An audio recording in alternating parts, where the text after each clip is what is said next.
Falar sobre finanças é difícil porque a dificuldade se encontra principalmente em dois polos, porque de um lado as finanças podem ser um ídolo que está recebendo afeição e amor da nossa parte.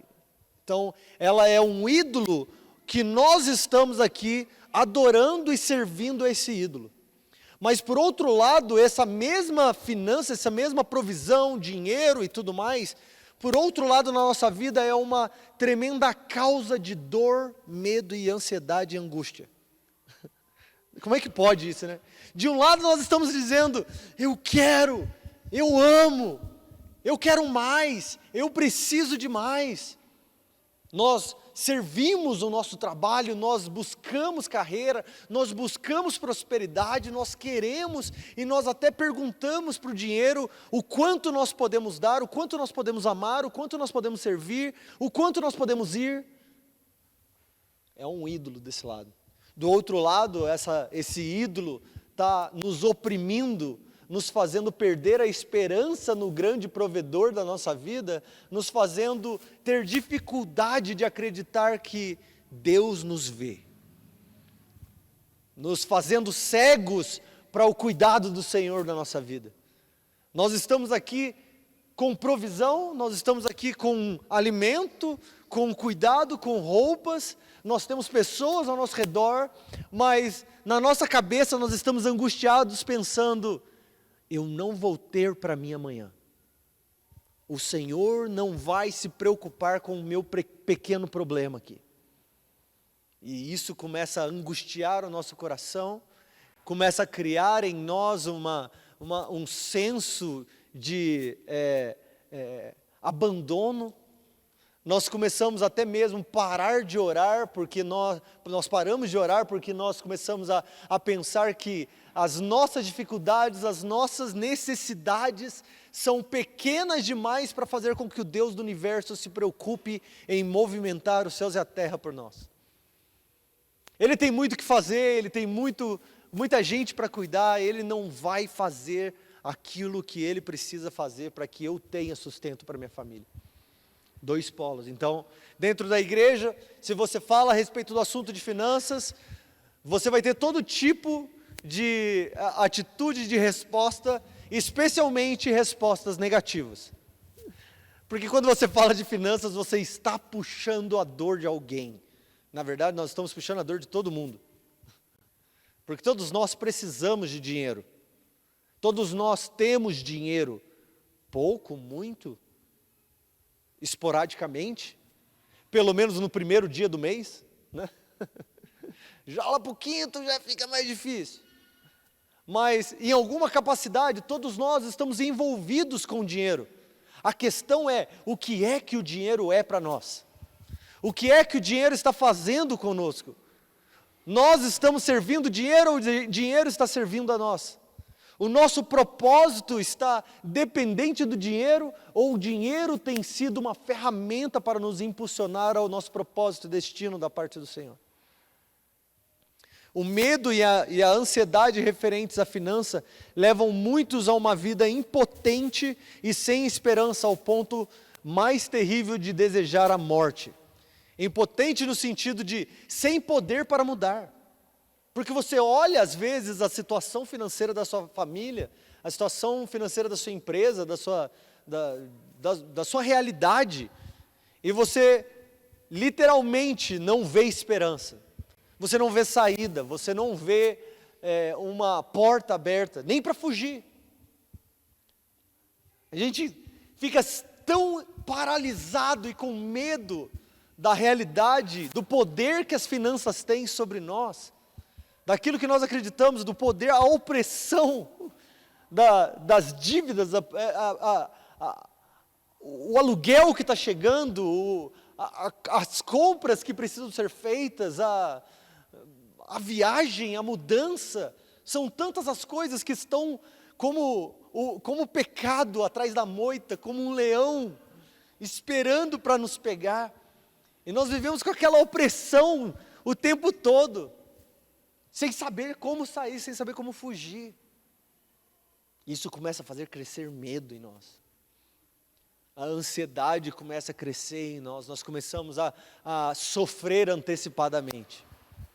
Você já sofreu antecipadamente por causa de dinheiro? Você paga o aluguel desse mês já sofrendo por 30 dias, até o próximo.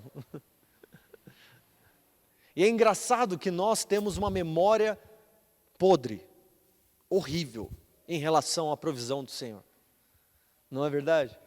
A gente ora, pede para Deus, traz provisão, Senhor, traz provisão. Deus provê. Imediatamente na próxima dívida, você já esqueceu que Ele proveu. E você começa, será que Deus vai prover? Será que Deus vai cuidar de mim? Será que Deus vê a minha situação? Será que Deus está desejoso de mudar a minha realidade? E muitos chegam ao ponto de desejar a morte porque não vê um escape, não entende, na verdade, que os olhos do Senhor estão sobre nós. Como povo de Deus, nós somos chamados a viver em segurança de que Deus, o Deus que governa os céus e a terra, conhece as nossas dificuldades e fraquezas. Deixa eu fazer essa diferenciação aqui. Nós, como povo de Deus, não somos nós como seres humanos. Nós, como povo de Deus, que fomos resgatados e redimidos de uma percepção destruída pelo pecado, distorcida pela realidade da maldade em nós. Quando Cristo nos salva, nós devemos agora que nós estamos dentro do corpo de Cristo, dentro do povo de Deus, a maneira que nós devemos viver é consciente de que os olhos do Senhor, que o cuidado do Senhor está sobre nós.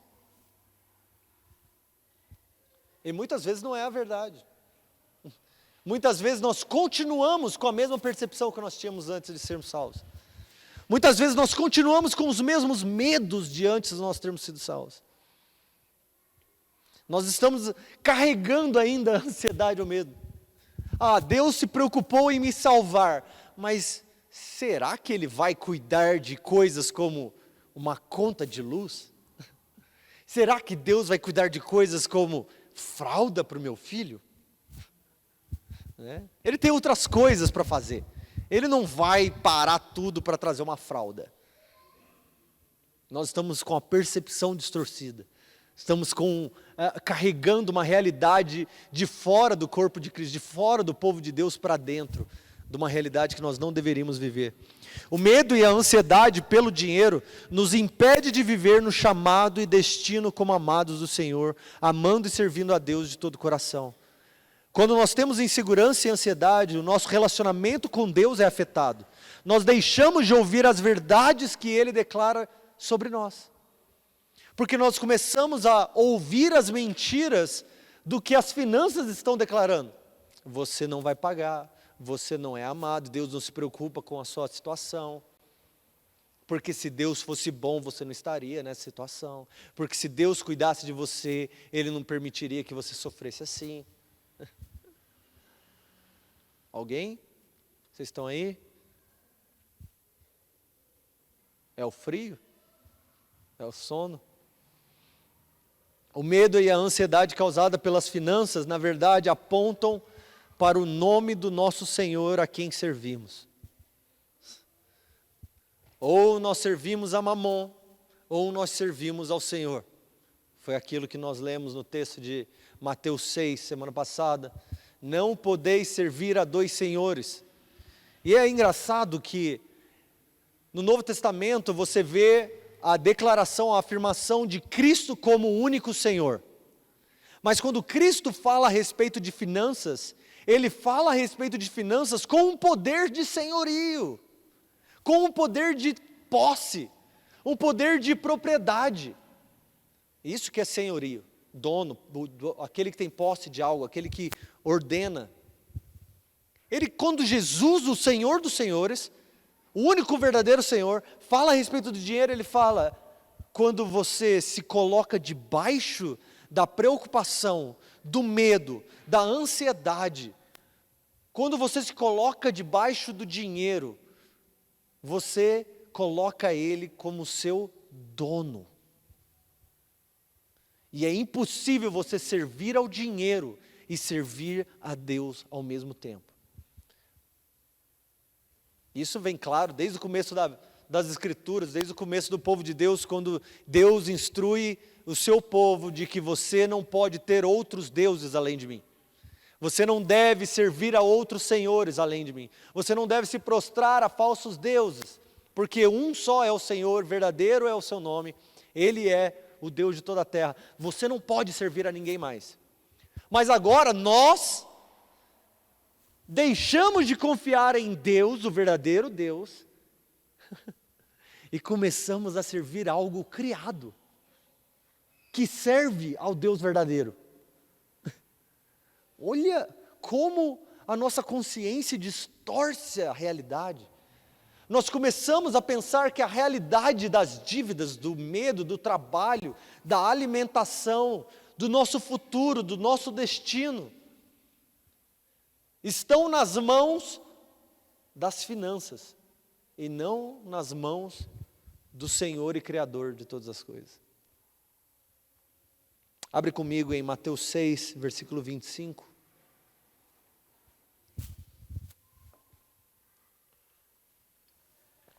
E depois o versículo 27 e 28 também. Mateus 6, 25, 27 e 28. Por isso vos digo, não fiqueis ansiosos quanto à vossa vida, com o que comereis ou com o que bebereis, nem quanto ao vosso corpo, com o que vestireis. Não é a vida mais importante que o alimento? E o corpo mais do que o vestuário? Qual de vós, por mais ansioso que esteja, pode acrescentar sequer uma hora na duração de sua vida? E por que andais ansiosos quanto ao que vestireis? A palavra-chave aqui desse texto, dessa porção, é ansiedade, preocupação. Ele vai falar várias vezes, por que andeis preocupado? Ou por que andeis ansiosos? Essa palavra-chave aqui, ele está falando, por que é que vocês estão considerando algo que ainda não aconteceu, que ainda não foi necessário, como algo a trazer desconforto e desesperança a você agora, como se o próprio Deus não estivesse cuidando de você. Porque essa preocupação, o que preocupação nesse contexto é colocar sua confiança em outro Deus. Colocar sua confiança em qualquer outra coisa que não é Deus. Talvez a sua confiança esteja sendo colocada no seu trabalho, no seu emprego, no seu chefe. Quantas vezes eu mesmo coloquei a minha confiança em parceiros financeiros quando nós éramos missionários? Quando alguém chegava e falava, eu senti de Deus que eu deveria te dar uma oferta. E aí você agora, uhul! Nossa, nós vamos pagar aquela conta. E o dinheiro nunca aparecia. Quantas vezes, amor? Poucas, né? Nós já ganhamos carros, já ganhamos um monte de coisa que nunca chegou. Nunca apareceu. Não, porque eu vou financiar a sua casa. Amém. Carro. Mas nunca aconteceu. Mas, cara, como isso... Já passou por isso também, né? No projeto, quantas vezes? Quantas pessoas já te deram coisas que nunca chegaram para você? Mas o que isso faz em nós? Quando o homem mostra a preocupação, a esperança cresce no coração. A segurança de que alguém está cuidando de mim. Alguém está preocupado com minha necessidade. Alguém está olhando e entendendo, eu preciso de algo. E essa pessoa está me oferecendo uma saída. Como Deus ama frustrar essa falsa segurança. Como Deus ama frustrar esse falso sentimento de provisão. E aí você fica esperando, agora eu vou pagar minha dívida, agora eu vou pagar a conta, agora eu vou pagar. Não vai dar para mandar para você que surgiu outra coisa aqui, eu vou ter que pagar, não vai rolar. E aí você volta para o lugar de oração, ai Senhor, eu depositei minha fé nos homens de novo, me perdoa. Porque Deus usa essas coisas para atrair o nosso coração de volta. Ele usa essas coisas para despertar a nossa noção de que quem foi que te disse que os meus olhos não estão em você? Quem foi que te disse que eu não estou preocupado com a sua necessidade? Quem foi que te disse que eu não tenho controle sobre a situação? Quem foi que te disse que eu não te amo a ponto de mover os céus e terra em favor de vocês? Quem foi que te disse que até mesmo quando eu não providencio o que você está querendo, não é o meu cuidado para a sua vida também? Porque às vezes nós achamos que o Deus provedor só é Deus provedor e só é um Deus bom quando aquilo que nós temos expectativa chega. Quando não chega, poxa, Deus falhou comigo. Ou Ele é governador dos céus e da terra, ou Ele não é. Ou Ele é Deus soberano, ou Ele não é. Até quando Deus não provê, Ele não provê, nós não sabemos, nós não entendemos, nós não vemos o caminho, a saída, a maneira, a construção, mas Ele sabe exatamente como nos levar ao nosso destino em segurança. Afinal das contas, Ele tem mais interesse no nosso destino do que você mesmo. Ele deseja mais que você se torne a pessoa que Ele te desenhou para ser do que você.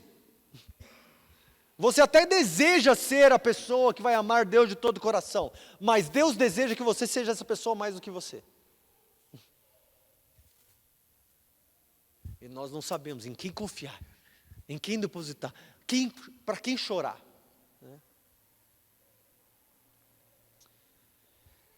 Aqui nesse texto, Jesus vai apontar 3 pontos essenciais da vida.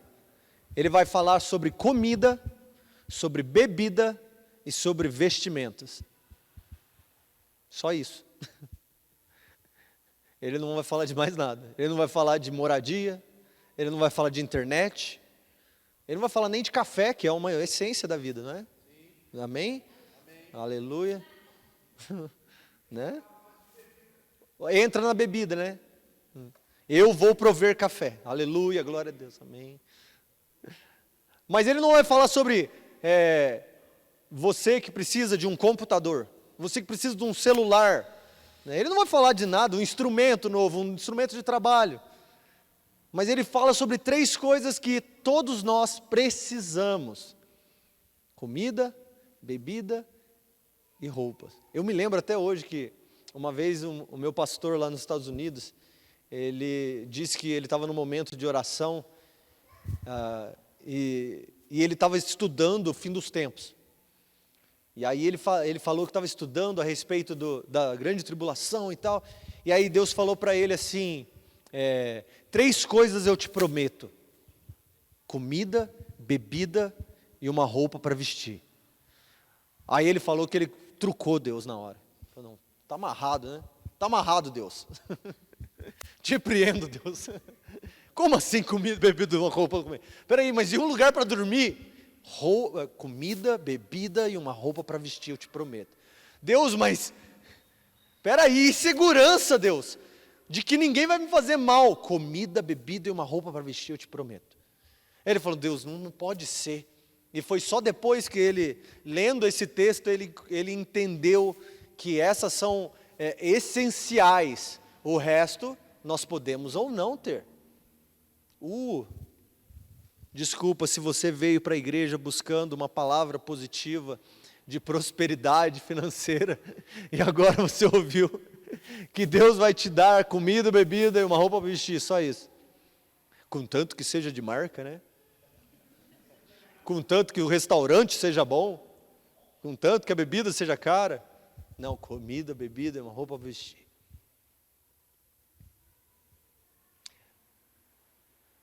Mudando um pouquinho a pergunta que o próprio Deus fez para mim uns anos atrás, eu faço para você agora diante dessa situação, diante dessa realidade. Se Deus te prover apenas uma comida, alguma bebida, água e uma roupa para vestir, Ele seria suficiente para você? Seria suficiente para você seguir a Cristo, viver a vida cristã, se essa fosse a única promessa que você recebesse do cuidado de Deus na sua vida? Ou você está buscando o Senhor com uma expectativa maior para essa vida? Ou você quer algo espetacular agora? Eu quero influência, eu quero poder, eu quero grandeza, eu quero estar no topo da cadeia alimentar, eu quero estar lá no topo da pirâmide do meu trabalho. Ou você entende que essas coisas a mais podem ou não vir, mas tudo isso é só agora, tudo isso é por um pouco de tempo. Paulo vai falar disso, mas essa pequena e momentânea tribulação, esse pequeno sofrimento, são poucos anos, em comparado à grandeza, à excelência, à glória da era vindoura em Jesus Cristo. Quando nós confiamos em Deus com nossas finanças, nós planejamos não somente com o pensamento de gratificação pessoal, mas planejamos de forma que Deus recebe glória e honra do começo ao fim do processo. Quando confiamos em Deus, aquilo que causa medo e ansiedade em seus amigos e familiares, não causa medo e ansiedade em você. O pessoal aqui fica zoando, né? O Igor, eu queria ter a confiança que vocês têm em relação à provisão, mas poxa, é tão difícil, né, Igor? A verdade é de que, para que você aprenda a confiar, você precisa de muitos perrengues, né? Você precisa confiar através dos exemplos e experiências que você mesmo vai ter. E experiências não se transferem.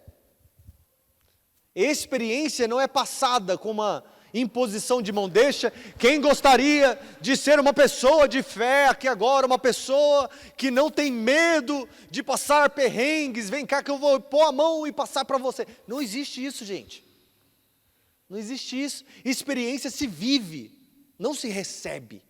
Experiência, você diz, Senhor, eu quero ser um homem de fé. O que vai acontecer no dia seguinte?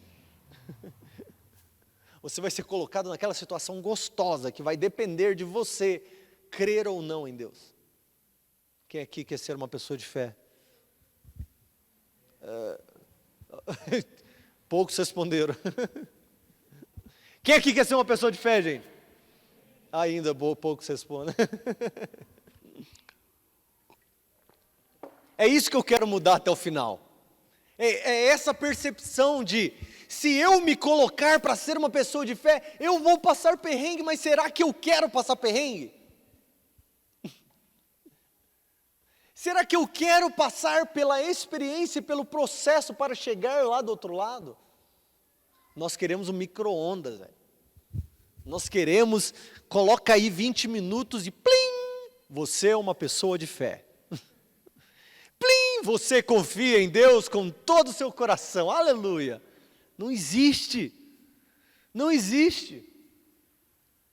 Eu me lembro quando nós chegamos na casa de oração, na primeira reunião que nós sentamos com os líderes da casa de oração dos Estados Unidos, e o Kirk Bennett virou para mim e falou assim, vocês desejam ser uma voz para essa geração? Quem que não quer ser uma voz nessa geração? Todo mundo quer. Aí ele falou assim, então entrega 10 anos da sua vida para buscar o Senhor e não abrir a boca. Entrega 10 anos da sua vida dentro de uma sala de oração sem ser visto por ninguém a não ser Deus. Eu tinha 23 anos mais ou menos naquela época. Para um jovem de 23 anos pensar, 10 anos? Você está maluco? 10 anos? Você quis dizer 10 meses, né? 10 meses até vai, é um intercâmbio, pá. 10 anos, maluco, é muito tempo, é uma vida. Isso foram 15 anos atrás. Passa rápido. Mas quanta coisa nós aprendemos, quanta coisa nós vivemos, quanta coisa nós sofremos, quanta glória nós demos, e o quanto nós podemos declarar, Deus sabe o que faz. Deus sabe como faz. Deus sabe como atrair a nossa atenção. Deus sabe como atrair os nossos olhos. Deus sabe como trazer de volta os nossos afetos para Ele, a nossa confiança nele. Ele não é um ídolo parado, que não pode fazer nada e você finge conversar com Ele. Deus está ativamente envolvido com a sua vida, ativamente envolvido com as suas preocupações, com os seus sofrimentos, com as suas lágrimas. Nós vamos falar agora então 4 razões que o texto nos dá, que Jesus nos ensina para lutar contra o medo e a ansiedade. Rapidinho. 4 razões. A primeira razão que Jesus nos dá é que nós devemos lutar contra o medo e a ansiedade porque nós somos mais importantes que o restante da criação. Que os olhos do Senhor estão sobre nós para cuidar de nós, mais do que Ele cuida da sua própria criação. De maneira simples agora, se você pensar por 5 segundos, você precisa chegar à conclusão de que Deus, a história confirma isso. Deus cuida bem da sua criação. Amém? Deus sabe como fazer crescer plantas, animais. Deus sabe como fazer as aves continuar voando no céu. Somos nós que destruímos tudo, mas Deus sabe cuidar da sua criação. Preocupação fala sobre a falta do entendimento e confiança do cuidado de Deus por nós. Nós temos a certeza de que precisamos de uma intervenção sobrenatural. Quase todo dia nós passamos por isso. Nós temos certeza, eu preciso de socorro. Eu preciso que Deus venha ao meu cuidado. Deus venha me socorrer, me tirar dessa desgraça que eu estou vivendo. A questão é, essa certeza nós temos. A certeza que nós não temos é, será que Deus se preocupa o suficiente comigo para fazer algo a respeito? Eu tenho certeza que eu preciso dele, mas será que ele tem desejo de cuidar de mim? Será que ele tem tempo para mim? Será que ele vai dar atenção para mim? Será que ele vai querer prover esse mês? Ele já proveu outros meses, será que ele vai prover nesse mês? Ele já abriu a porta outras vezes, será que ele vai abrir essa? Será que ele vai cuidar dessa vez? E isso é até mesmo com os nossos pecados a gente pensa dessa maneira. Deus já me perdoou, será que ele vai me perdoar de novo? Será que ele vai me tirar dessa situação de perigo hoje de novo? Ele já fez isso, será que ele vai... Deus está chateado, agora ele não vai fazer mais? Ou, Deus não vai prover porque ele sabe que eu pequei, ou ele sabe que eu penso assim, assado. Deus nos deu a responsabilidade natural sobre a criação. Essa responsabilidade cumpre uma parte do processo de levar a criação ao seu destino.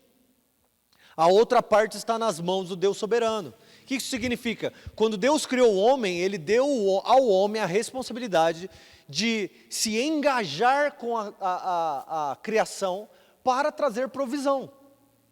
Né? A própria palavra nos ensina de que é Deus quem nos dá a capacidade e a sabedoria para produzir finanças. Mas não somente isso, o próprio alimento depende de nós. Né? Se o fazendeiro não lançar a semente, não arar a terra e não lançar a semente, ele terá colheita? Essa é fácil, gente, essa vocês podem responder. Não. Bom, se eu tenho um campo, eu não arar a terra, não lançar a semente, Deus que dá o crescimento, Deus que faz a semente brotar a 30, 60 e 100 por uma, Ele vai fazer a parte dele se eu não lançar a semente? Mas agora, pensa comigo, o que é mais difícil? Lançar a semente ou fazer a semente crescer? Fazer produzir alimento, fazer produzir provisão, ou crer que a tua ação, que a tua atitude para com Deus, para com a confiança natural de que Deus é o Deus do processo. Qual dos dois? Se nós não fazermos um, Deus é Deus, Ele é milagroso, Ele pode fazer brotar de onde Ele quiser. mas Ele nos deu o nosso papel para cuidado das coisas. Assim também é a nossa vida de oração, nosso relacionamento com Deus. Nossa responsabilidade é semear, fazer as nossas necessidades conhecidas a Deus. Isso não significa que Ele não sabia, isso não significa que Ele poderia ter feito sem você ter informado Ele. Mas a nossa vida de oração é o nosso engajamento de semente para com Deus das nossas necessidades. É parte da nossa responsabilidade para com o nosso provedor, fazer com que o nosso coração esteja diante dele nas necessidades. O meu coração é a semente nesse processo, nesse exemplo. O meu coração está diante de Deus semeando e dizendo: eu creio que somente Tu podes prover. Eu creio que somente Tu podes fazer crescer do nada provisão para essa situação.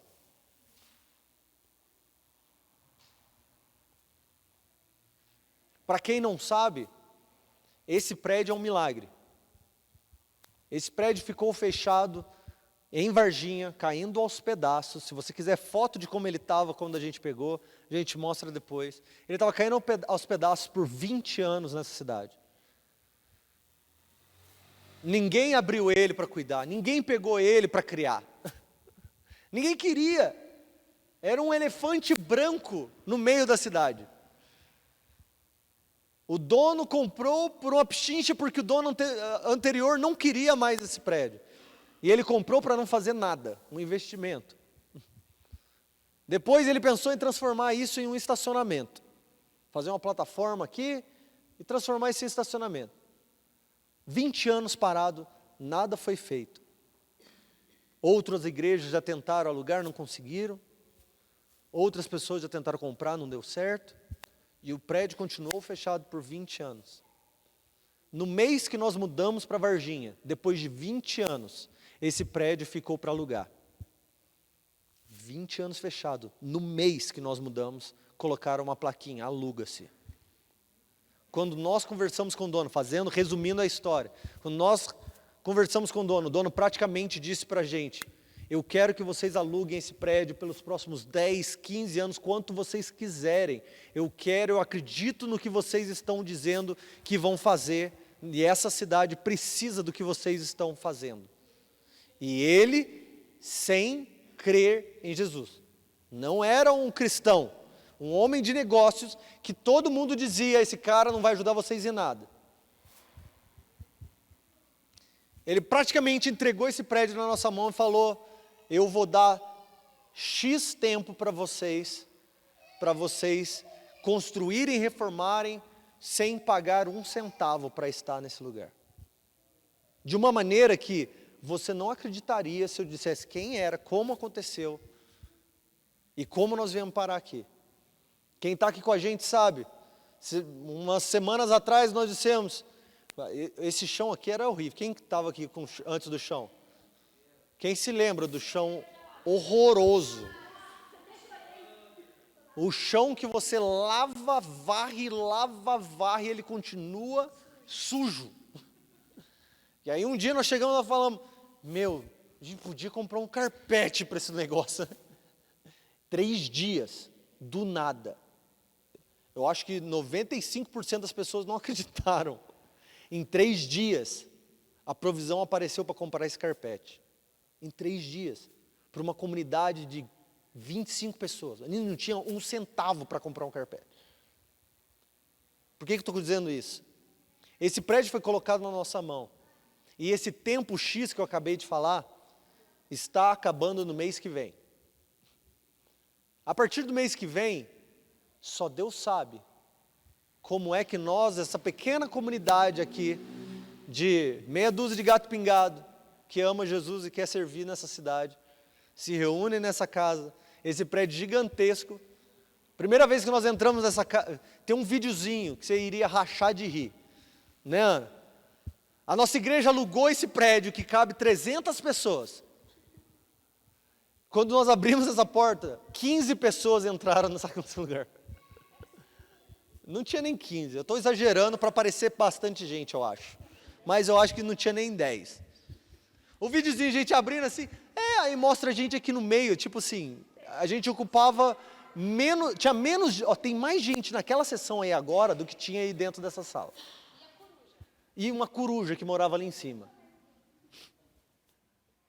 Uma loucura! O que é que vocês estão fazendo alugando um prédio desse? Eu não sei, Deus colocou na nossa mão.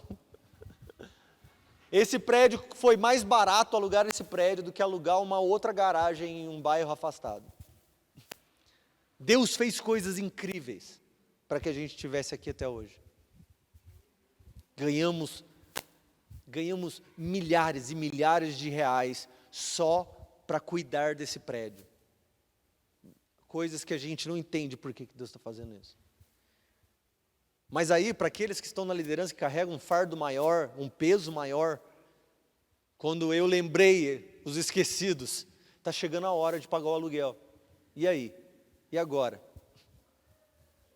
Agora nós vamos viver aquilo que nós estamos pregando. E agora? Nós cremos que Deus pode prover? Nós cremos que se Ele não prover, Ele continua sendo o mesmo Deus dessa igreja?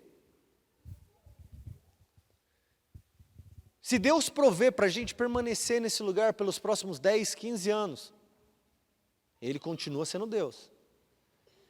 E se nós ficamos nesse lugar só para reformar esse lugar?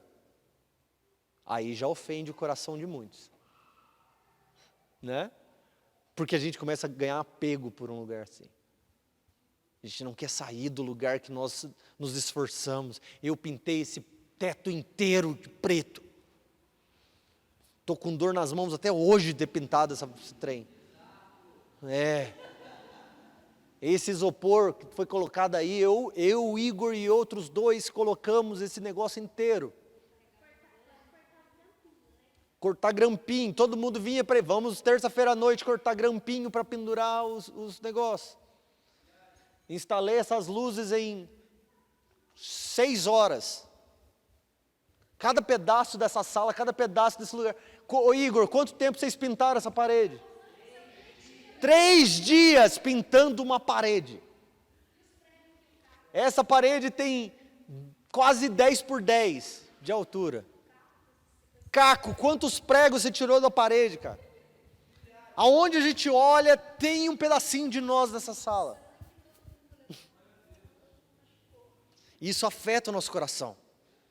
Porque você começa a pensar, peraí, e agora que não está mais na minha mão? E agora que não depende de mim fazer algo? Enquanto dependia, nós pintamos, nós cuidamos, nós lavamos, nós construímos.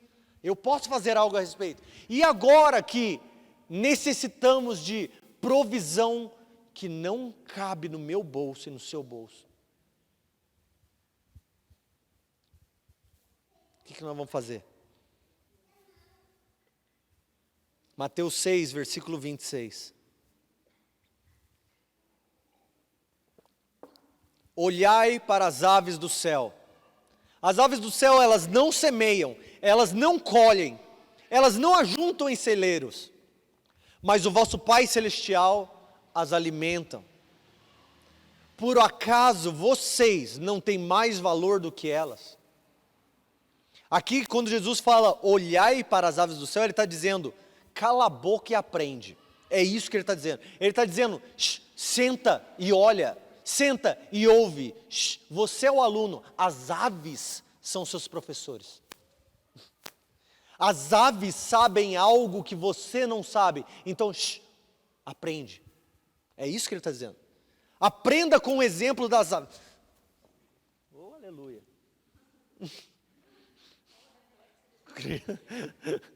Criança dormindo, rolou, quase caiu no chão.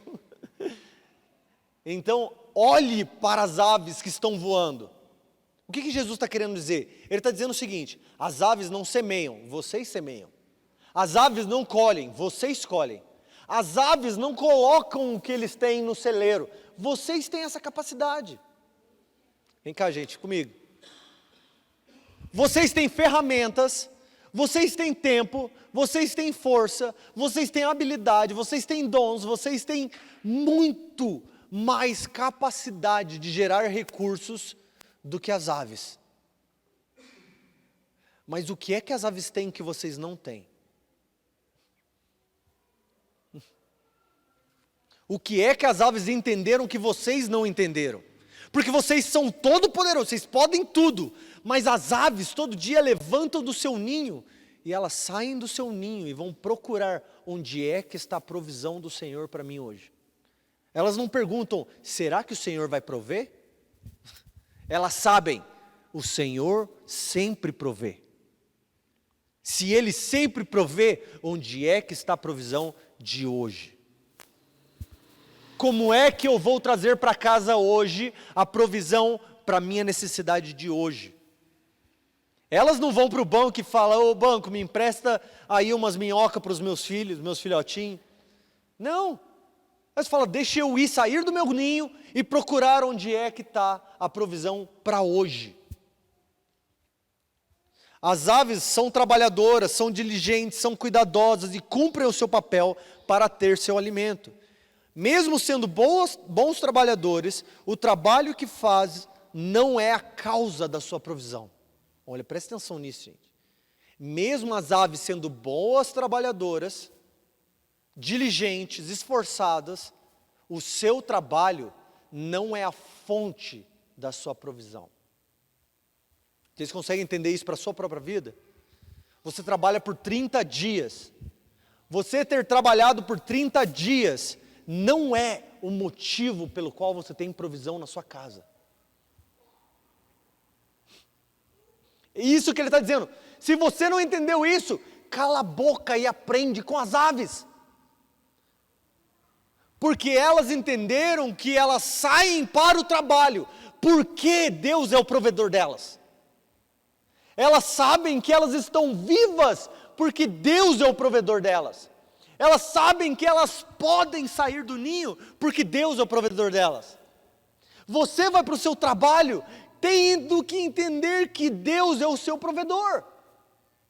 Mas não, nós colocamos a nossa segurança no nosso trabalho, colocamos a nossa segurança na nossa saúde, colocamos segurança no nosso seguro-desemprego, na nossa carreira, na nossa capacidade de gerar recursos. A verdade é de que Jesus deixa claro, o Pai Celestial as alimenta. Elas saem e procuram, elas saem e trabalham, mas é o Pai Celestial que dá o alimento. Porque se o Pai Celestial não quisesse, elas poderiam procurar o dia inteiro e não achar. Você poderia trabalhar, e Ele te colocar em cama e você nunca mais poder trabalhar. Ele poderia fechar a porta e você ser demitido. Ele poderia não te dar clientes. Ele poderia você não fechar contratos. Ele poderia, Jonathan, você não fazer vendas. Deus é quem os alimenta. Os seres humanos podem arar, plantar, juntar em celeiros e tantas ferramentas para o trabalho. O que falta ao homem é a confiança de que são mais amados e tem mais importância ao nosso Criador do que as aves, do que a criação. Será que você compreende isso? Será que você já entendeu isso na sua vida? De que você é mais amado do que as aves do céu? Você é mais amado do que o restante da criação? Por um acaso você não entendeu que você tem mais valor para o Senhor do que as aves do céu? Todos os dias elas têm o que elas precisam. Por que é que nós estamos ansiosos e com medo? Por que é que nós ainda não acordamos dando glória a Deus, graças a Deus por uma provisão que ainda não chegou? Porque nós confiamos que ela vai chegar. Mateus 6, 28 a 30.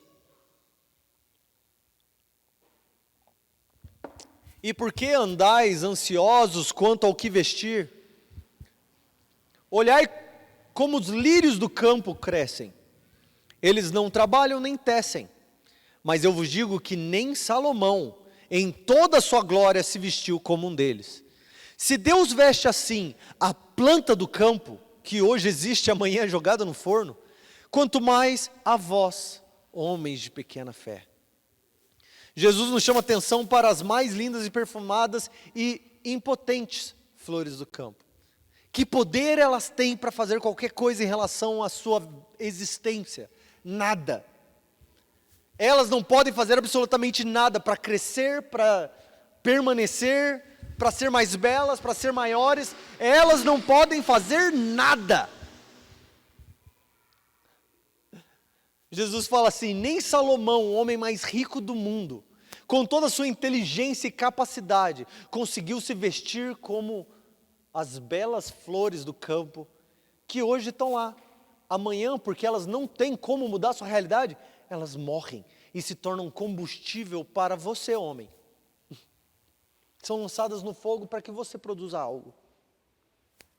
E você que tem toda a capacidade de fazer muitas coisas em relação às suas circunstâncias, especialmente crer,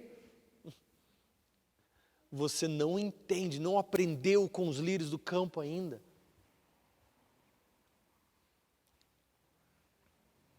Se Deus cuida de vestir essas plantas frágeis e simples em seu chamado de existência, sem habilidade, que hoje cheiram bem e amanhã secam e vão para o fogo, por que é que nós não temos a segurança de que nosso Pai Celestial cuidará de nós com um cuidado ainda maior que Ele demonstra pelas flores? Homens de pequena fé, homens que não ouvem a palavra de Deus, homens que não aprenderam o valor que têm para Deus, homens que não conhecem a vontade de Deus, homens que não conversam com Deus, homens que colocaram sua confiança em outras coisas além de Deus. Aprendam com as flores e com as aves, porque elas conhecem e confiam em seu Criador. Ó homens, vocês não entenderam que eu vos amo a ponto de me entregar, Deus se entregar por vós? Você está preocupado como se Deus não se preocupasse com as suas pequenas inseguranças e medos? Entendam, se Ele cuida de algo com pouco valor como plantas do campo, por que é que Ele não vai se importar com você, alvo do amor de Deus, alvo da misericórdia e da graça de Deus? Por que é que nós continuamos cultivando esse medo, essa ansiedade dentro de nós? Deus ama todo mundo menos eu. Deus se preocupa com todo mundo menos comigo. Deus provê para todo mundo menos para mim. Será que foi para isso que Jesus morreu por nós? Será que foi por isso que o sangue de Cristo derramou na cruz? Para que nós continuássemos inseguros em relação ao amor de Deus por nós? Será que o versículo que todo mundo sabe de cor, ninguém está aplicando? Porque Deus amou o mundo de tal maneira? Esse tal maneira, tipo, eu não seguro nada. Eu me dou por inteiro. Eu me dou por completo. Eu te amo com tudo que eu sou. Se um pai sabe dar boas dádivas, bons presentes aos seus filhos, e um pai é cheio de maldade, por que é que nós não confiamos que Deus se preocupa conosco em nos dar o que nós precisamos? Ou será que nós vamos precisar voltar a meditar em Salmo 23? Será que nós vamos precisar voltar para a escola bíblica dominical com as criancinhas fazendo desenho para a gente aprender? O Senhor é o meu pastor e por isso eu não tenho falta.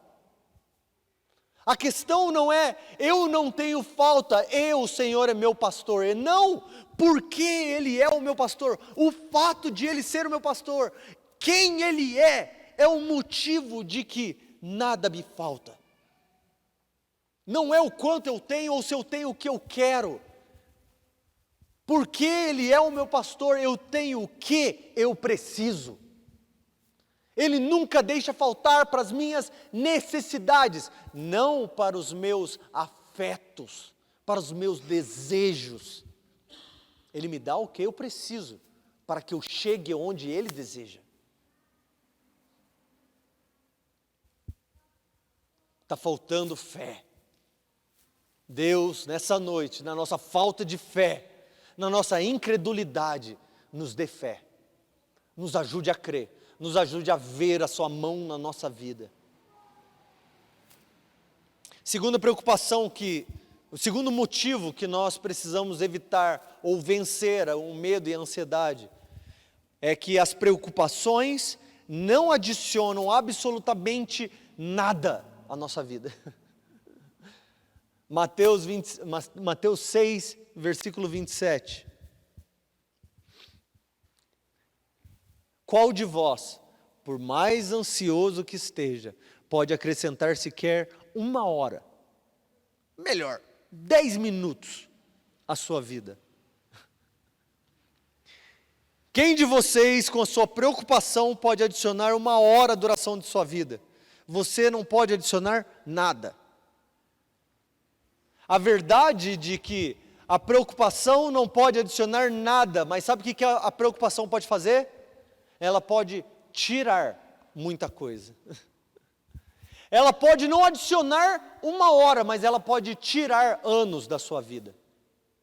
E isso é até comprovado cientificamente, que a ansiedade, que as preocupações levam as pessoas a morrer mais cedo, levam a produzir enfermidades.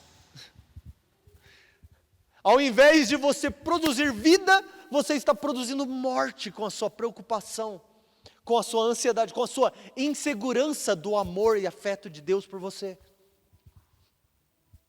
Olha que loucura.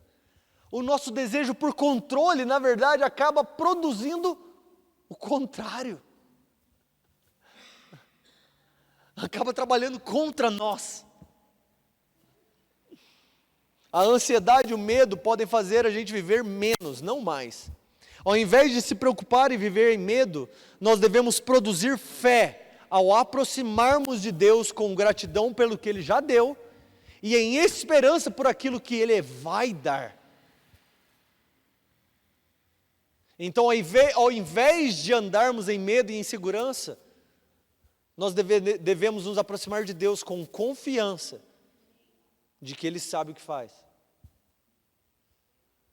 Algo que ao longo dos anos eu aprendi a fazer nos momentos mais difíceis, nos momentos de maior insegurança, abre a sua boca e declare as verdades de Deus.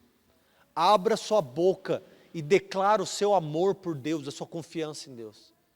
Quando você olhar e falar, eu não tenho saída, abre a sua boca e diz, Deus, mesmo que eu não veja provisão hoje, mesmo que eu não saiba de onde vai vir o meu socorro, eu declaro, eu confio em Ti, Tu és o meu pastor, Tu és o meu provedor, eu confio de que os Seus olhos me veem, eu confio que o Senhor sabe o melhor para a minha vida, que os Seus planos são mais altos que os meus, que o Seu amor é maior e melhor do que o meu por Ti. Senhor, mesmo agora que eu estou rodeado de insuficiência, impotência, medo, Senhor, eu digo em voz alta, a minha confiança vem do Senhor e não dos homens, a minha confiança vem do Senhor e não das finanças ou das circunstâncias ao meu redor. Sabe o que isso faz? Produz fé. Eu posso continuar não vendo mudança. Eu posso continuar não vendo dinheiro na conta, mas o meu coração já não tem medo. O meu coração produziu verdade. O meu coração começa a se encostar nos braços do meu amado, como a Sulamita em Cânticos dos Cânticos, toda insegura no começo da história. No final da história gritam, quem é aquela recostada aos braços do amado? Sabe o que aconteceu? Ela aprendeu a confiar. A jornada de relacionamento com Deus é um relacionamento que produz confiança. Que se exploda. Que caia o mundo. Que tenha ou não tenha. Eu confio em Ti. Venha ou não venha, eu confio em Ti. Paulo, eu aprendi a viver com muito, eu aprendi a viver com nada. Eu aprendi a ter muita comida e ter nada, escassez. Eu aprendi a ter dinheiro e aprendi a ter miséria. Quer saber o que eu aprendi? Aprendi que eu posso tudo em Deus que me fortalece. E aí ele vai e naufraga. E aí ele vai chicoteado. E daí se eu sou chicoteado? E aí se eu sou humilhado? E aí se eu tiver que passar fome alguns dias? Tudo posso naquele que me fortalece. Porque esse pequeno sofrimento, sabe o que está produzindo? Confiança e fé, esperança de que a minha vida é nele, a minha vida está escondida nele, de que ele cuida de mim, ainda que eu não veja a saída, ele sabe como me levar ao meu destino. Uma coisa que talvez você nunca percebeu em Salmo 23, que todo mundo ama, é que ele diz, ainda que eu passe pelo vale da sombra da morte, nada temerei. Mas por que ele pode passar pelo vale da sombra da morte? Ele está dizendo, ele é o meu pastor, ele sabe como me levar às águas tranquilas, aos pastos verdejantes, à comida boa, ele sabe como me levar lá, mas quer saber, às vezes para chegar lá, é necessário que a gente passe pelo vale da sombra da morte.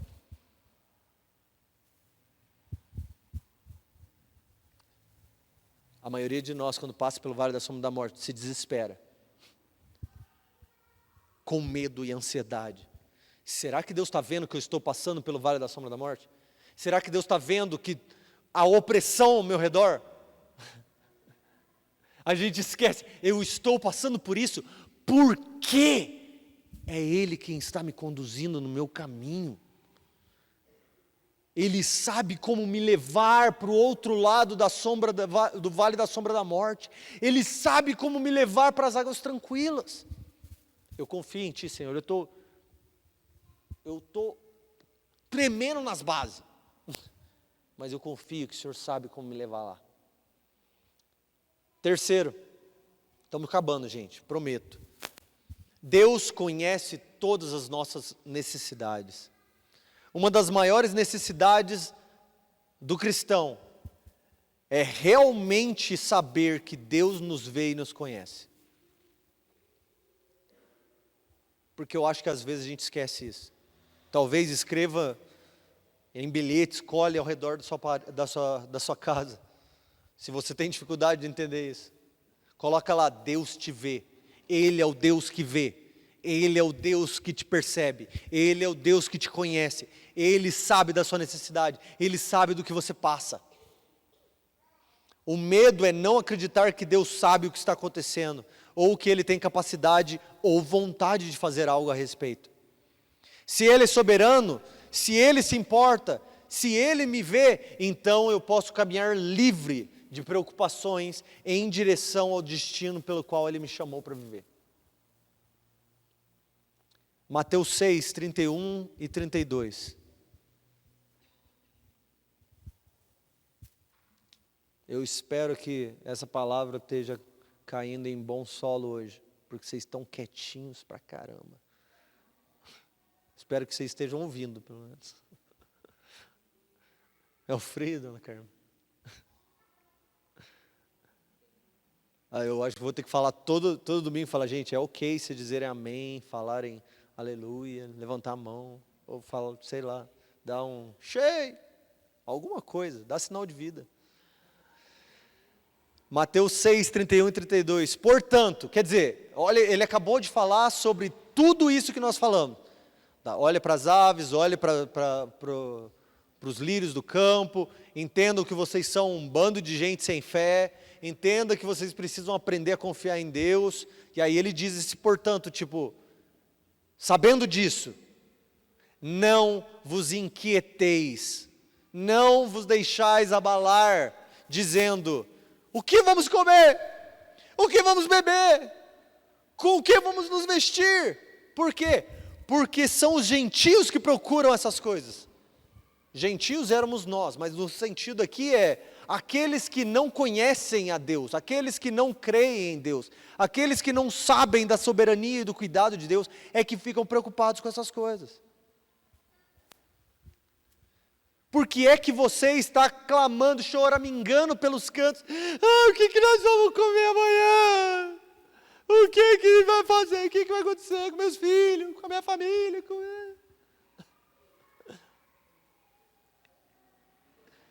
Porque de fato, meus amados, O vosso Pai celestial, o mesmo Pai que cuida das aves, o mesmo Pai que cuida dos lírios, esse Pai celestial sabe muito bem o que vocês precisam.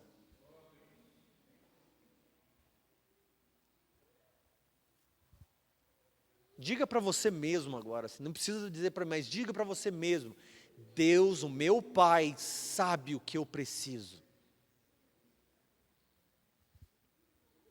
O vosso Pai conhece vocês pelo nome.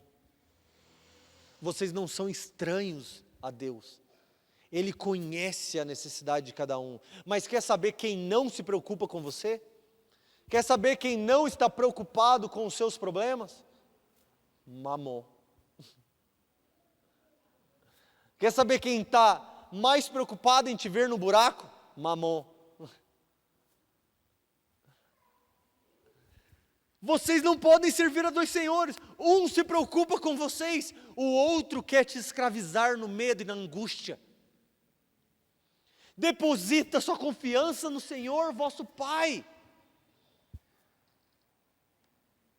Mateus 6,8, ele vai dizer: o seu Pai conhece o que precisam, antes mesmo de pedirem. Eu vou orar agora para que o Senhor venha trazer provisão. Deus está lá no céu dizendo: eu sei que você precisa, o que você ainda vai me pedir.